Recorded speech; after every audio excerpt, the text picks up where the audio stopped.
So before we go ahead with a few exercises, because today is day one and some of you already might be a few steps into content writing, let me explain to you 10 quick effective steps that you can take. So these are some 10 quick steps so you can start off your journey, right? First thing is convey your message easily. Please understand, everybody wants smart writing which is engaging, but it should capture the message effectively. Don't be too wordy while describing things. Keep it concise, keep it clear, keep it to the point. So first, convey your message easily and to the point. Second, keep your sentences and paragraphs short. I have already told you that online users don't have the best attention spans. So always make your writing easy on the eyes. So when you keep sentences short, that means maybe 7 to 11 words per sentence. Paragraphs should be not more than 4 to 5 lines. Then when your visitor comes on your website or your blog, it's easy for him to consume that content. Step number 3. Leave a footprint with visual descriptive storytelling.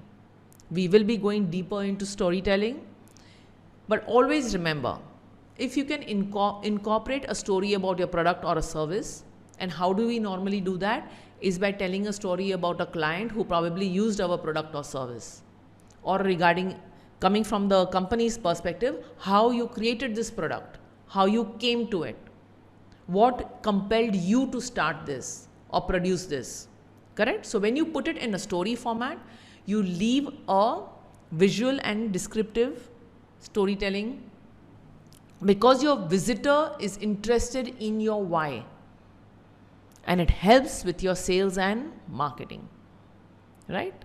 So instead of just putting out the facts and figures, always remember, if you say it in a story format as to what brought you to that juncture, it will always add value. Number 4, write for your audience. What do I mean by that? Always remember, what is that audience looking for? Speak to them, their needs. I think I've said this enough, right? Provide answers to their questions or concerns they may have. So when we start writing content, and especially in the blogs, we will focus on what your prospective customer wants to learn. What is your prospective customer's fears? What are his needs? What are the solutions that he's looking for? When you write a blog post, we can address a lot more things as compared to what a website could do, right? So here, write for your audience and not for yourself.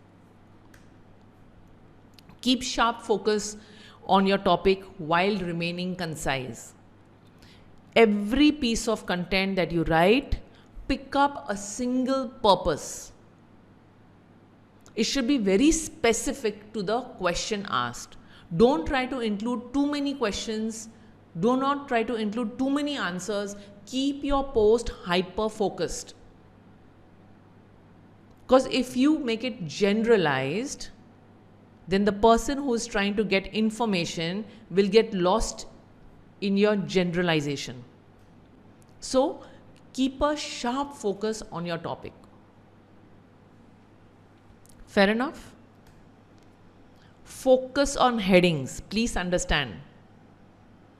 Headlines and your headings should talk about what that article or the blog post or that website page is going to talk about. What is it dedicated to? If your reader chooses to read it, what is it that he is going to gain? So always remember, your headline is the first piece of content, not only that your reader is going to see, but it is that headline which is going to make him click to read your article further. It is the headline which is going to grab his attention. It is the headline which should describe to him that should he choose to click it, what is he going to gain? What is he going to learn from it? What are the questions that you're addressing, right? Because basically, your visitor is hunting for information, and headline is the first piece of content that he comes across on Google before he decides to click. So focus on headings. Number 7, summarize any important points or conclusion. So whether at the start of the page or at the conclusion, always summarize, because when somebody is reading your article on the online format, he reads the first paragraph. If he feels that the first paragraph is going to address all of those things that he's going to find out inside, then only will he choose to read further. Therefore, small synopsis, a small summary should be there in your intro para and in your conclusion. So he or she will get a gist of what the entire article is all about. Don't get too clever or creative. In other words, keep your writing, keep your words simple, get to the point, don't add too much fluff to it, because online writing is not like a novel. It's not creative writing. Number 9, use the language your audience uses. So this is something extremely important, and you're going to wonder, how am I going to be doing that? How do I know what my audience uses?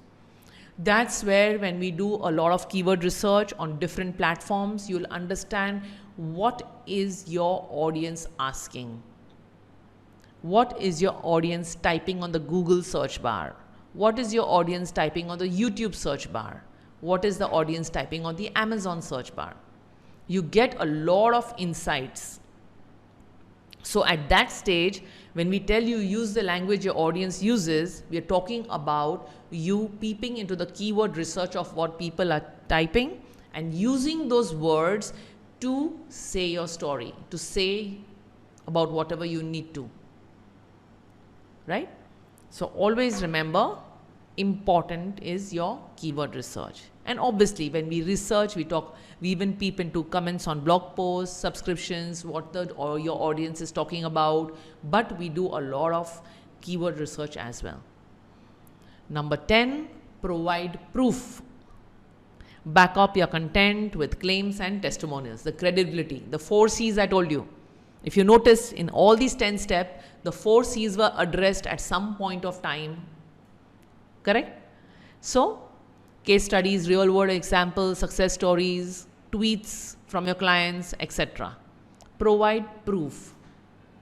When people look at your content with proof, your conversions come much more easier.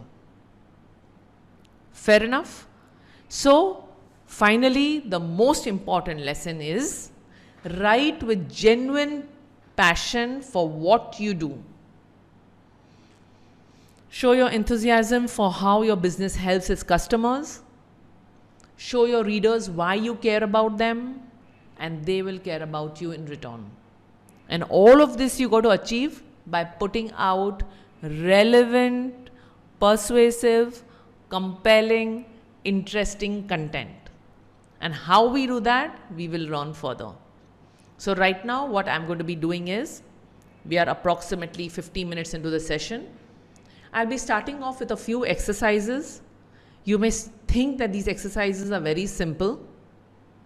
Probably they are, but that's what's going to help you build your writing skills. So if you can go and grab a pen and paper or a notepad and paper, it will be helpful.